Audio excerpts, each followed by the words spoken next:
Today we are going to talk about the hyperbilirubinemia. That's mean we have said about the liver function test LFT, and in that the first test that we get, that is the test for excretory function, bile excretion. And in case of bile excretion, the most important thing that plays a vital role in that is the bilirubin. So we have already said that the total number of bilirubin in the serum bilirubin concentration. What is the serum bilirubin concentration? Here is the serum bilirubin concentration. That is the 0.3 to 1 milligram per deciliter, if we say it in the milligram per deciliter. But if we want to know it internationally, that should be in micromole per liter, and that is 5 to 17 micromole per liter. And then we have to know the bilirubin. The bilirubin is basically two types. That is two types of bilirubin. One is conjugated bilirubin. One we should know about. This is the conjugated bilirubin. And another one is the unconjugated bilirubin.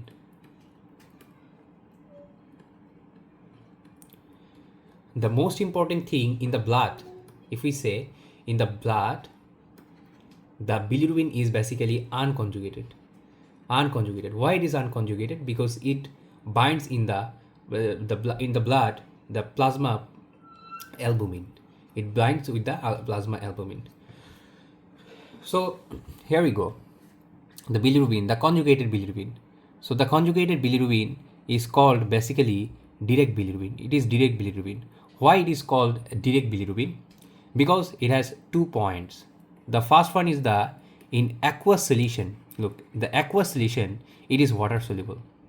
So the first thing is the conjugated bilirubin is water soluble. And another important thing, that's the conjugated bilirubin in the reaction. The reaction is known as Vandenberg reaction.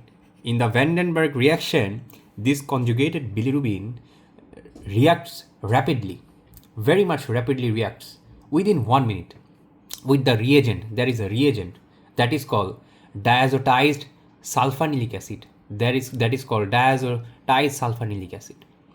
This reagent, it reacts with this reagent very much rapidly within 1 minute.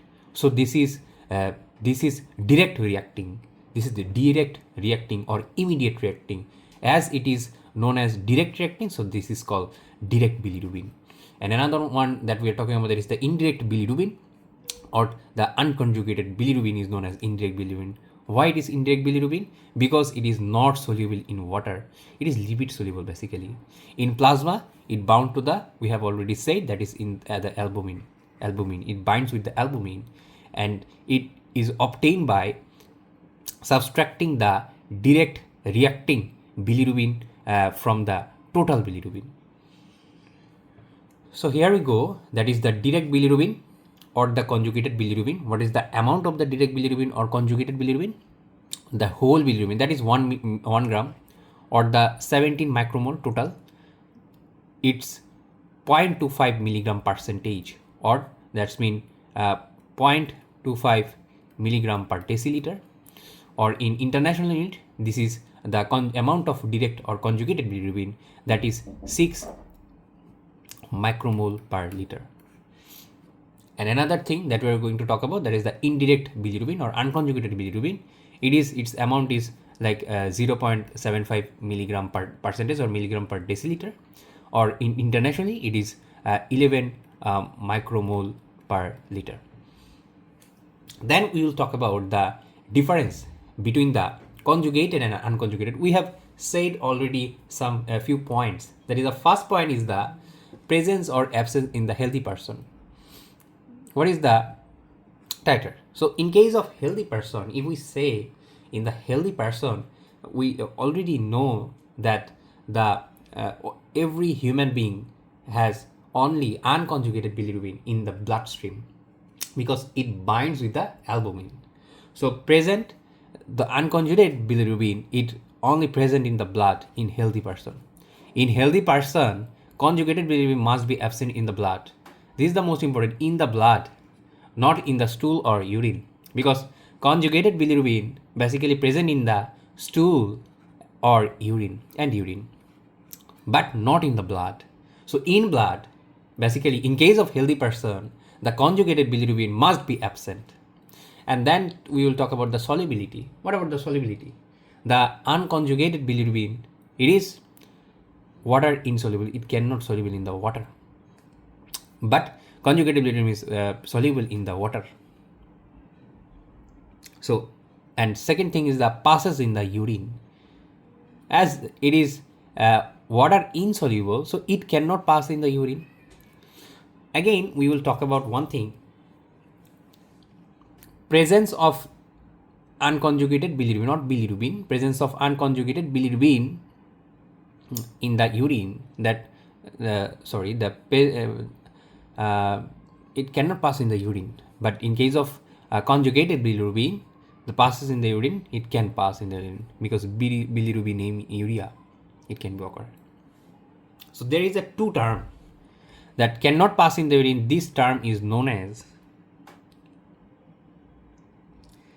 echolalytic. This is known as echolalytic, and can pass in the urine, but bilirubinuria, that is known choliuric.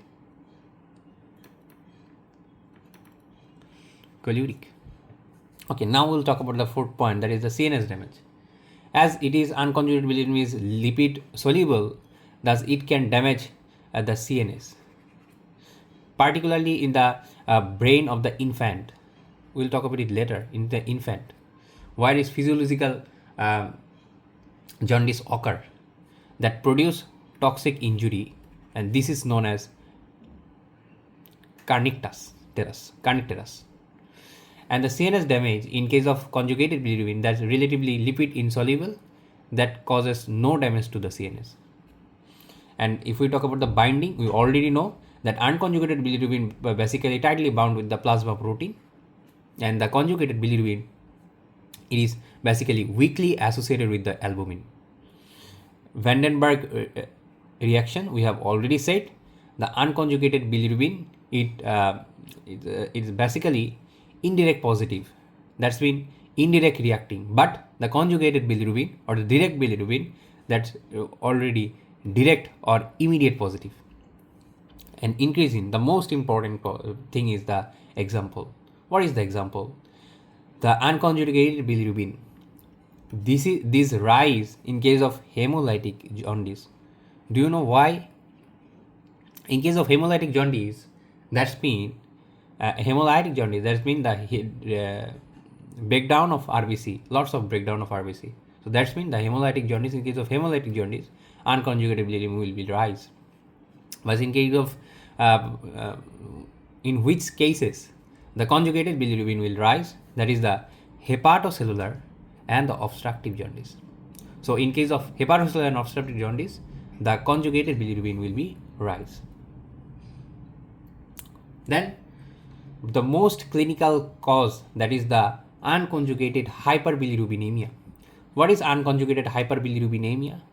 Basically, it is a clinical condition in which there is a increase the level of the unconjugated bilirubin in the blood. So tell me, what are the causes of unconjugated hyperbilirubinemia? There are three causes. The first one is the, as we said, that is the production of bilirubin will be excess. There is an excess production of bilirubin.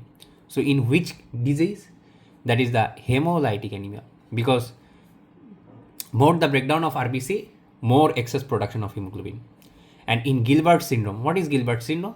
There is a hepatic uptake that will be reduced. So hepatic uptake will be reduced in Gilbert syndrome. So this is the cause of unconjugated hyperbilirubinemia. In this case, we will show the report will show there is a unconjugated hyperbilirubinemia. Another thing that we have said, the physiological jaundice of the newborn, that is impaired bilirubin conjugation.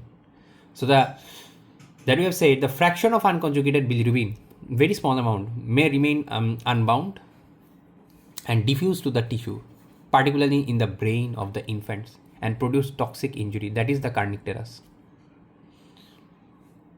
We have already said about the importance of prothrombin time and prothrombin. We have already said the prothrombin time. This is the most sensitive and most specific indicator in both acute and chronic liver disease.